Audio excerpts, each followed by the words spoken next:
Brock Vereen is normally the guy asking the questions, being the interviewer, but today I have the distinct pleasure of having him captive, so I get a chance to ask him some questions. So with that being said, Brock, how's it going today? Cannot complain about a single thing. I am being held captive, but it's a great place to be held captive. Happy to be here, and thanks for having me. I certainly appreciate the time because as we just talked about before we jumped into this, you got a couple things going on. So some guys retire and they retire. Now, obviously, when you're in your mid-20s, you're not going to just do Right. nothing. Right. But, between ESTV, what you've been doing with Campuslore, and of course, you have your color commentating that you've been doing too through Fox Sports. What is life like today trying to balance everything? And just in general, navigating life after being a professional athlete, it seems like you're kind of crushing it. Trying to, man, a long way to go, but thankful to to wake up with stuff to do each and every day.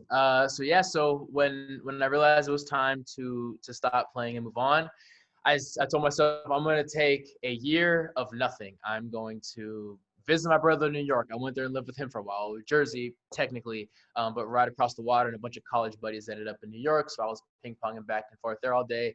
Went up Toronto for a little bit. Went back to Minnesota where I went to college for a little bit and doing all this stuff. And then finally made it back to California. My mom hit me up and said, "Hey, eventually you have to come back home and get back to the real world."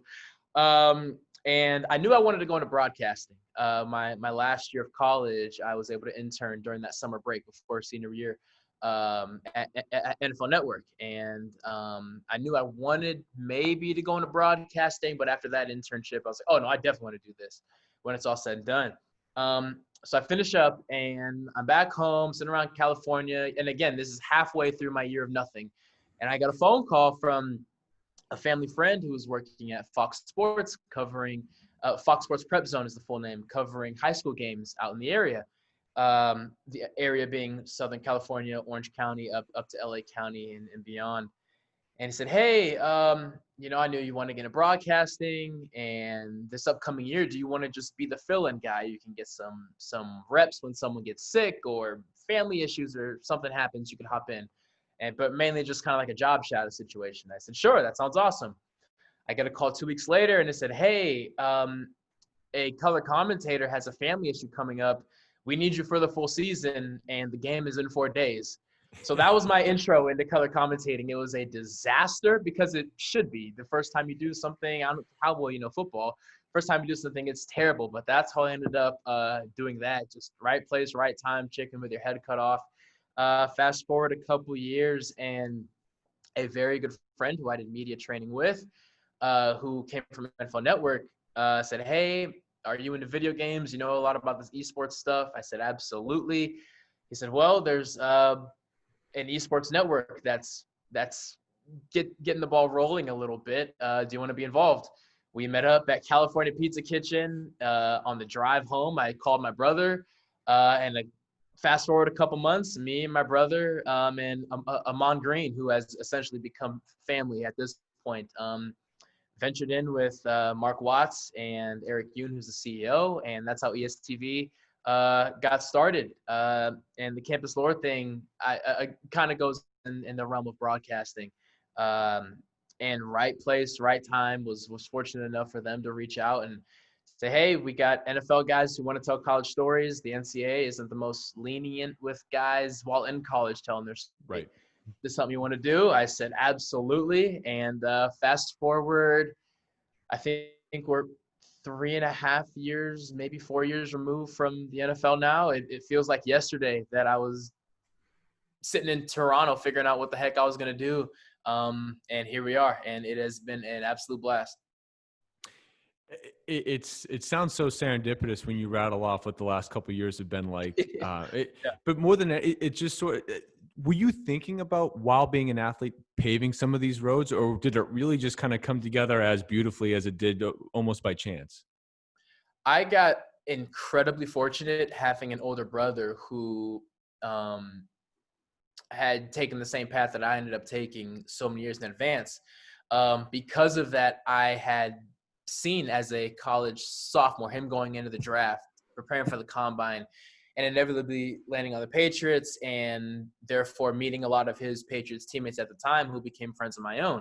I say that to say I saw firsthand before I even went to the NFL how quickly it goes like that, whether a major injury or you get cut and no one else gives you a call, or you just decide, hey, I'm done here. Because of that, I knew going in, oh, this thing could last 10 years. This thing could last one day.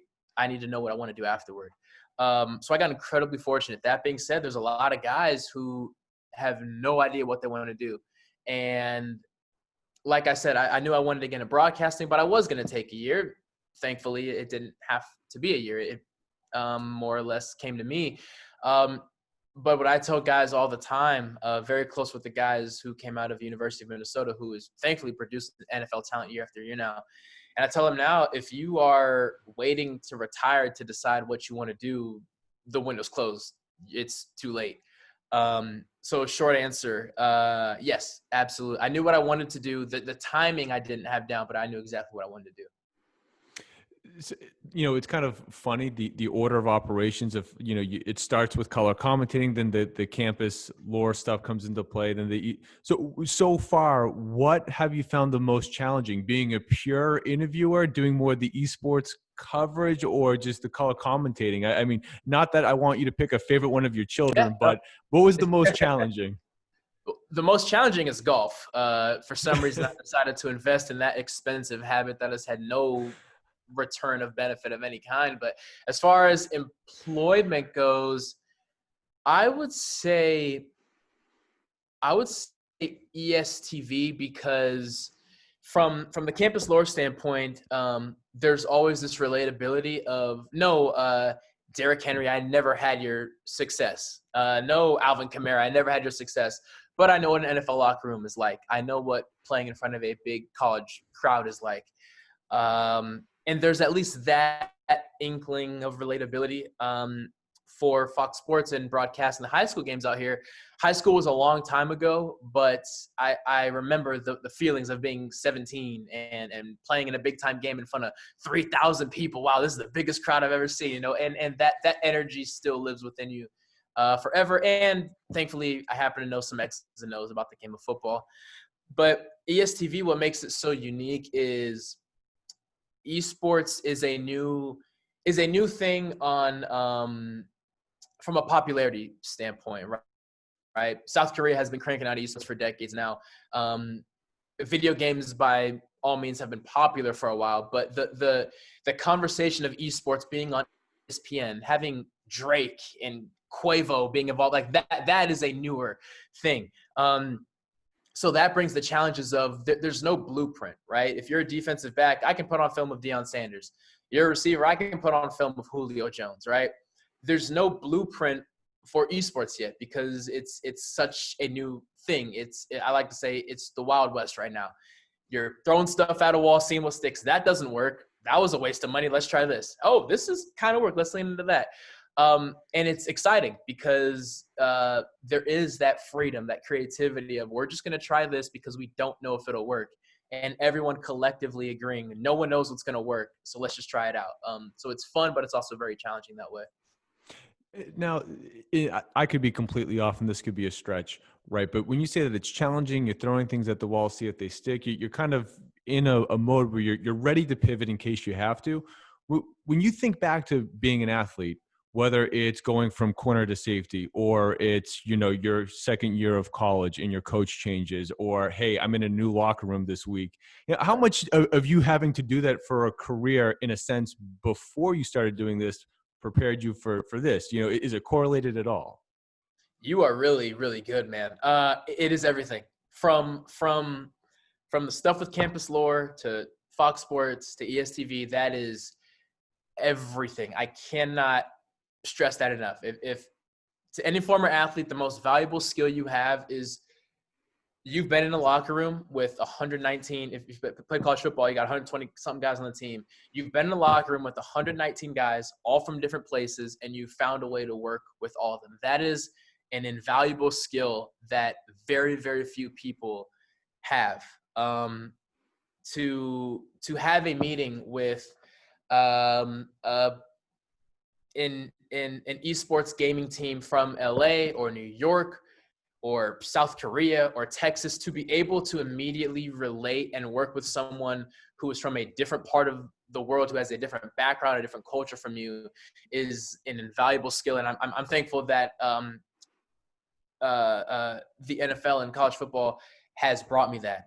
So it is incredible that you pointed that out, because when people ask what is the biggest lesson you take from football to the quote unquote real world, that is the single biggest thing. Being able to work with people who you are meeting. I met you today, and we have a game on Saturday, so we better figure this out, right? That is an invaluable skill. That is the any success I've had in any of these things, in some aspect, boils down to that. Got it. Yeah, I mean, I would imagine. But, conversely, one thing I'd imagine you'd be really used to as an athlete is your schedule. It's like, okay, guys, wake up at this time because it's this meeting, this meeting, this meeting, this meeting. How did you deal with not having that structure? And did you kind of fill it up by taking on all these challenges so you had that jam-packed schedule again? I think so. That is very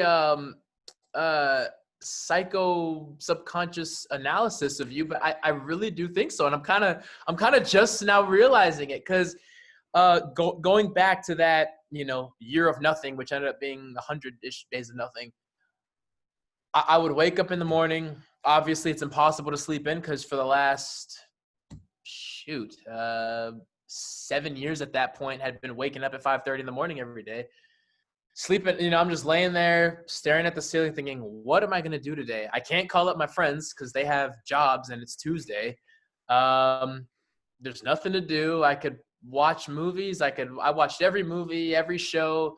And eventually it's just boredom, not necessarily like existential panic, because I don't want to do anything, but there is that feeling of I have nothing to do and I don't know what I want to do. So I think, looking back, I hated feeling like that. And now whenever a new thing comes up, it is a yes before I even consider if it's something I should be doing. And I again, Hence you're on this podcast. Exactly. Happy to be here though, and happy to meet you. But it is this feeling of, okay, you go back to college, right? College football, you have a set schedule. I mean, there's certain majors that guys want to major in that guys want to study that they can't, because football practice schedule won't allow. I can't be a chemistry major because of this. I'll be a biology major instead. I want to get my MBA. I want to be finance major. Oh, the schedule doesn't allow. Maybe I'll have to do this instead, right? So that dictates your schedule. Obviously, the NFL dictates your schedule and the things that you can do. So I think finally having that freedom of I can say yes to everything and I can try everything. And hey, yeah, I can hop on a flight and go to Texas and talk to this guy. I don't even know if I want to do this, but for the first time in my life, I can be spontaneous. So I think the spontaneity for the first time, it's such a weird feeling that I haven't gotten used to yet, but I genuinely think that's why it's fun to be busy, because it feels more comfortable as of now. Got it. It makes a lot of sense.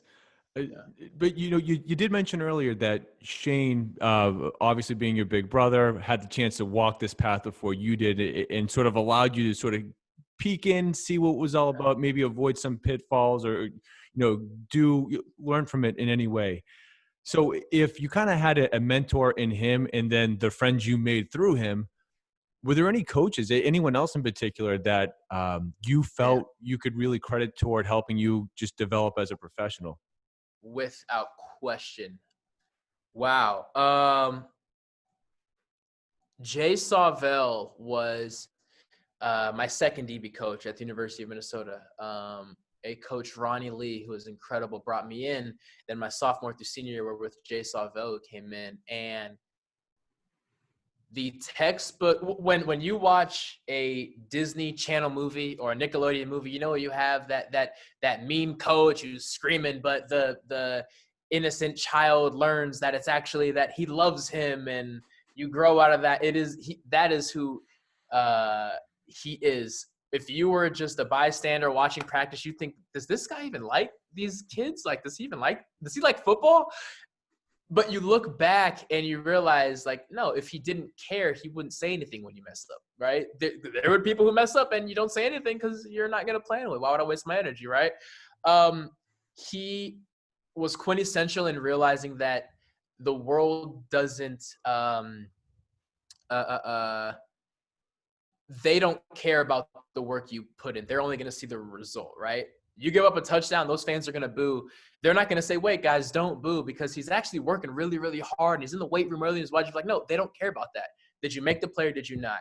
And he was so black and white about everything. And he made you see the big picture. So Jay Savell was huge. And Brian Anderson, who was actually the running back coach, but he was the liaison between the college players and the NFL. So if an NFL scout came in, he was the guy. So him helping me through that process. Of course, I had my brother, but me and Brian having our weekly-ish meetings about what scouts came in and stuff like that. And we still talk to this day. He's a running back coach now at Kansas State, and I hop in and talk over Zoom. Don't tell anybody at the University of Minnesota that, but it was a cool opportunity. Very close with him. But the biggest influence for sure was my high school coach, Larry Meir at Valencia High School.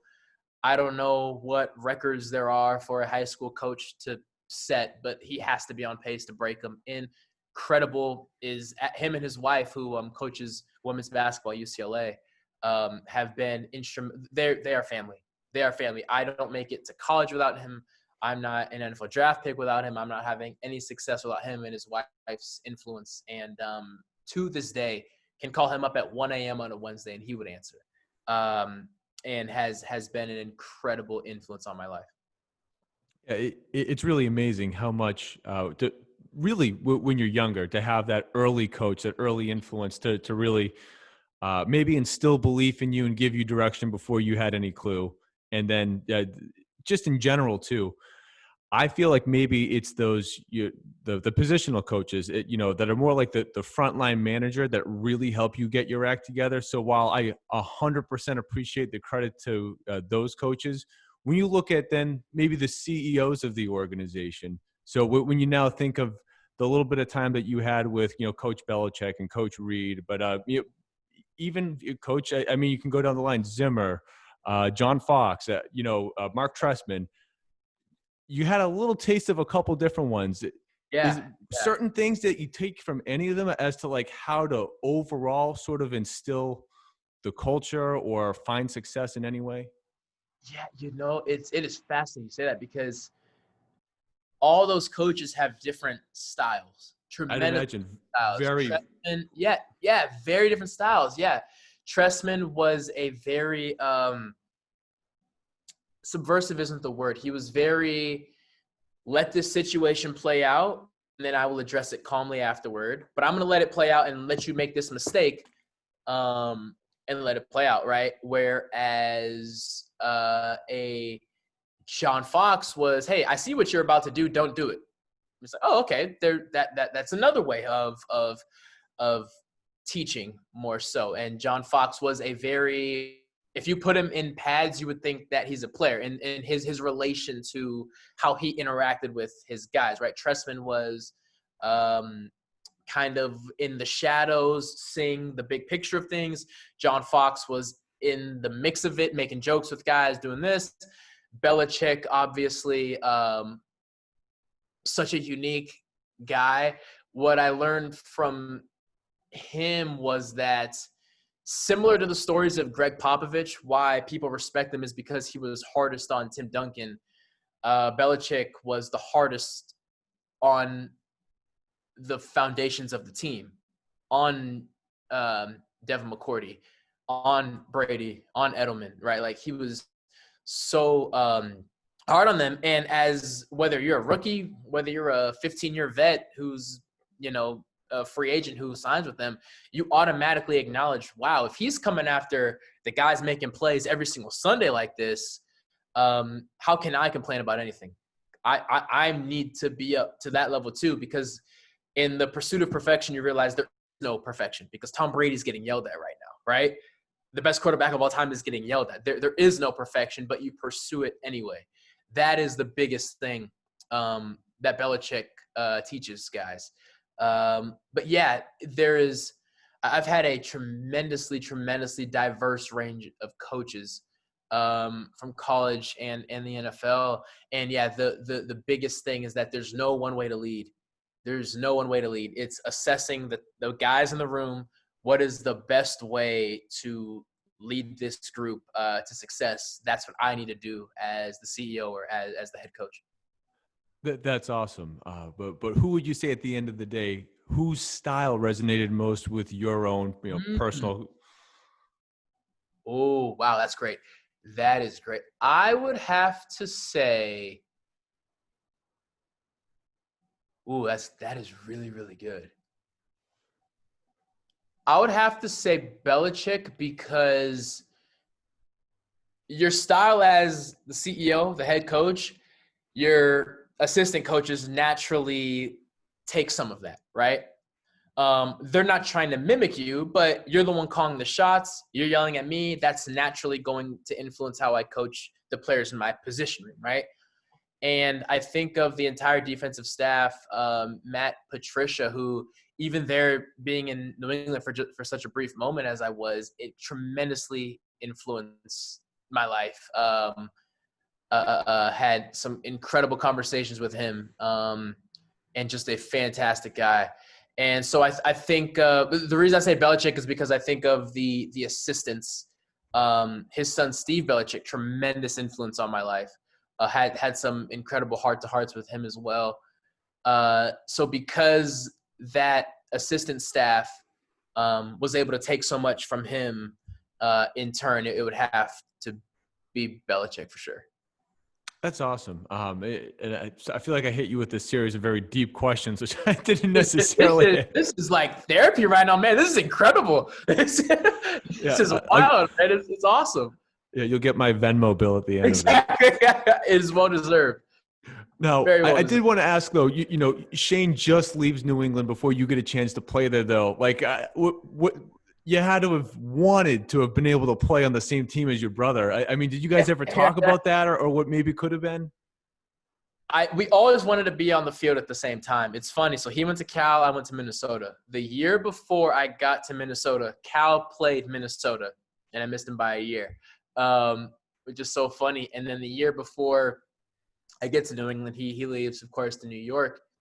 But my rookie year in Chicago, we went to New England and played them. So we did get to at least share the field at the same time. And that's one of the coolest moments as a family, outside of probably his wedding, just the coolest family moment ever, having a bunch of family in the stands, a bunch of friends. It happened to be that I think it was it was the 4:30 slot, I believe. So a bunch of friends watching it because it was nationally televised no matter where you were at.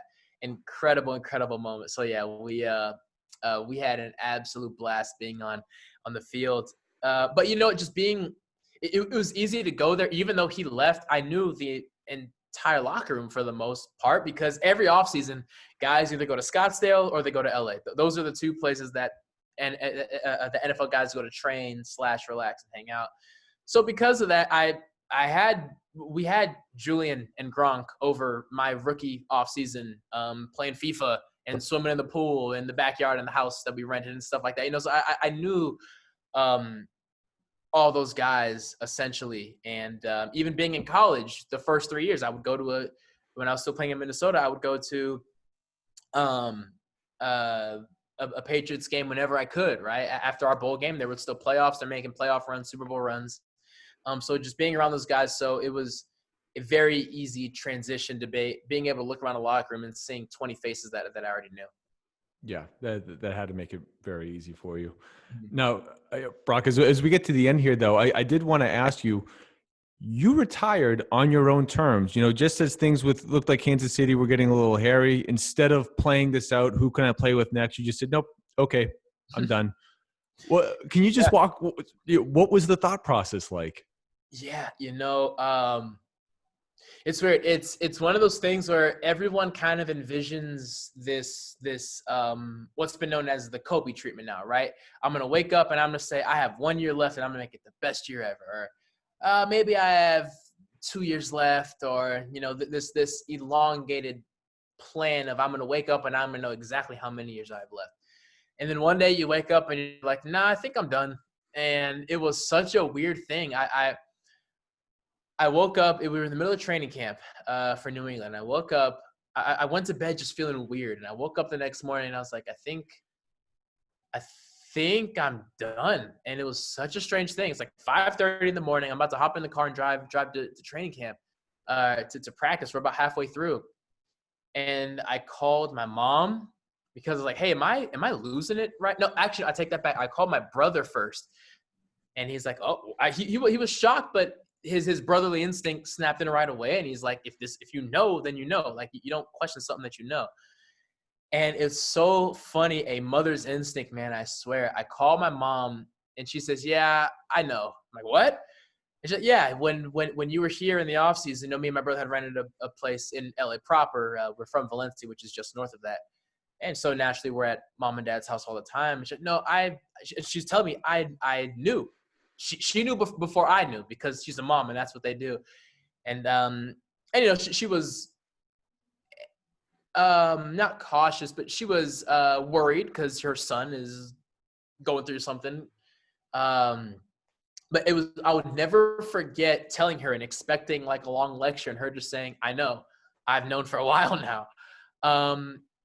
And so, yeah, I went in and I had a conversation with Steve Belichick, who was the DB coach, of course, and Matt Patricia, who was the D coordinator at the time. And that's why for life, I will be their biggest fans wherever they end up. I'm the biggest Detroit Lions fan because of that conversation with Matt Patricia. And Steve was in there as well. And yeah, so retired that day. My brother's best friend is the DB coach. He's with the Niners now. Was the assistant DB coach at Kansas City at the time. So that's why I ended up going there for the rest of training camp. I knew that I was done, but I saw it as this is basically family, and I'm going to be in the same room as him. Let's just finish out this training camp. But I knew that I was done. But yeah, it's the wildest thing, man, that my mom knew before I even did. That's awesome. Yeah, like you said, only a mother. Oh, I swear, man. I swear they know everything. Same reason why in high school, when you say you're going to McDonald's, they know you're going to that girl's house. They know everything. They know it all. They really do. That's great. Well, Brock, I want to get you out of here on this little thing I call a gauntlet. I just have a couple quick knee-jerk answer questions for you. Okay. What's I'm drinking coffee to get ready. What's most important? Let's do it. Number one offense or number one defense? Right now in the NFL? Yes. Oh, wow. Number one offense is the Seattle Seahawks, because Russell Wilson right now is the best player in football. Number one defense is the Tampa Bay Buccaneers. On paper, they might not be, but if you just sit there and watch 4 quarters of a Tampa Bay Buccaneers football game, you know they are playmakers. Every single guy is trying to make a play every time they're on the field. Sometimes it works, sometimes it doesn't, but with that mindset, they're the most dangerous defense in the NFL. I never would have put you on the spot to actually pick those two teams. I actually meant to ask you, what do you think's most important, having the number one offense or number one defense? Okay. Wow. Defense. The number one defense is most important. College offense, NFL defense. Tremendous first answer, by the way, though, on the spot with no preparation. That was great. Now, do you have, when you look back on it all, do you have one favorite football memory? The game playing at New England, having 20, 30 something family members at that game, being able to look up in the stands and see the area that the Vereen section was in. They absolutely smoked us. But it was one of those things where, yes, I'm bummed that we lost, but what a cool moment to share the field with my brother. And we shared the field for a couple series. I played the entire second half of that game, I believe. So, yeah. All right, so I have to ask, any particular play where someone got stiff armed or someone, brought the house down? I mean, know was there what? any one play where the two of you actually had to hit one another? We would have. I was in the middle of the field playing safety. Shane comes across, not across the middle, but I guess a halfback angle route is what you would call it in Madden terms. Comes out the backfield, sticks his foot, comes across the middle. We're in the red zone, so I'm only like 15 yards away. I break on it. Shane says that that the pat. What did he say? He didn't say it got tipped. I think he said something happened to where he said it was uncatchable. I'm gonna call it a drop, but if he would have caught it, I would have been right there. To this day, I should have hit him anyway. I should have just hit him, taking the penalty. I really should have. That's the brotherly love that I can appreciate. Exactly. Now, did you have a pregame ritual that you stuck to? I had no pregame ritual. I didn't have a playlist. I would listen to podcasts sometimes. I'd just throw my iPod on shuffle. Sometimes I'd go out on the field early and walk some laps and warm up for 30 minutes. Sometimes I would stay in the locker room until it was time for the DBs to go out. I had no ritual. I don't know why, but even going back to high school, even back to not Pop Warner, but Pee Wee basketball and baseball and stuff like that, I never had a pregame ritual. I don't know why. Hey, if it worked, it worked. If you had one or not. There you go. Now, what's most important? Is it the players on the field or is it the scheme? Wow. Oh, wow. That is a good question. Gut instinct, I'm going to say players. Gut instinct tells me players. I'm sure by the end of this answer, I'm going to change my mind. But my gut instinct is going to say players. I think you're right. And I'd say about 80% of the answers have been players. Okay, good. Yeah, players. Players for sure. Last one, and I think it's most important, given everything that you've already accomplished, and that's with what I'm sure is a very long career ahead of you. Right now, what's the best piece of advice that you would give to a young student athlete? To a young student athlete. One, be careful with social media. That is something I always have to tell them because I just missed the Instagram window in that it was a thing when I was in college, but it wasn't what it is We're now. like the same age. I feel the very same way. Yeah. I knew what it was, but I didn't have one until like a year or two removed from college. So granted, I may not understand how it is intertwined with high school, college culture now. Just be careful. There are a lot of guys right now at the NFL Combine having to answer questions from coaches. There are a lot of guys getting crossed off of a list, put on the do not draft list, no matter how good you are, because of something you posted from high school. So if you plan on going to the NBA, MLB, WNBA, NFL, whatever it may be, yes, you can do something right now that will affect where you end up in the professional ranks of athletics. That's something I always have to say. But to answer your question, best piece of advice, I would say embrace the unpredictable. To an extent, you don't really decide where you go to play college ball, right? There's certain coaches who just happen to watch a game. Maybe they came to watch a receiver on the other team and you had a good game. So he wants to offer you now, right? You have very little control of who offers you out of high school, unless you're some 5-star, which very, very, very rarely you are. So much stuff happens in the draft. You have no idea where you're going to end up, no matter what sport you play. Trades happen, free agency happens, injuries happen. Embrace the unpredictable and enjoy every single second of it, whether it's 20 years, whether it's 1 year. The amount of things that you have complete control over, you can count on one hand. And sports is not one of them. Embrace the unpredictable and smile on the way. Embrace the unpredictable. Cut that, put that on a shirt, get it on a store somewhere. I like well, Brock, thank you so much for taking time. Great advice, an incredible amount of insight. So just as we wrap up, where's the best place for people to follow you and keep up with what you're doing? Absolutely. Twitter at Brock Vereen, Instagram Brock.Vereen, I think.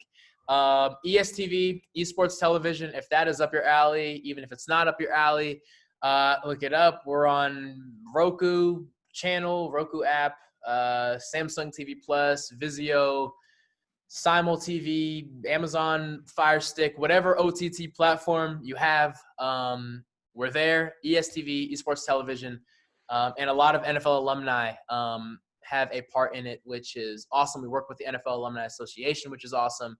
And Esports Television, turn it on, give it a watch. And I'm assuming you are a Patriots fan?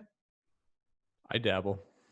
You dabble. Okay. Well, I will always be a fan of that squad, and so I'm in your corner as far as that goes. But ESTV, Esports Television, give it a watch. Going international soon. Not sure if I'm supposed to say that, but it's too late. It's already out there, and very exciting things happening over there. Awesome. Well, Brock, thank you again. And as my background would suggest, I try to, support players more than an individual team. Yeah. I like it, man. And a plethora of sports as That's well. right. I like right. the hockey. We got basketball. We got everything up there, man. I love it. A true sports fan. And Steve, thank you so much for having me, man. Anytime, I will be back.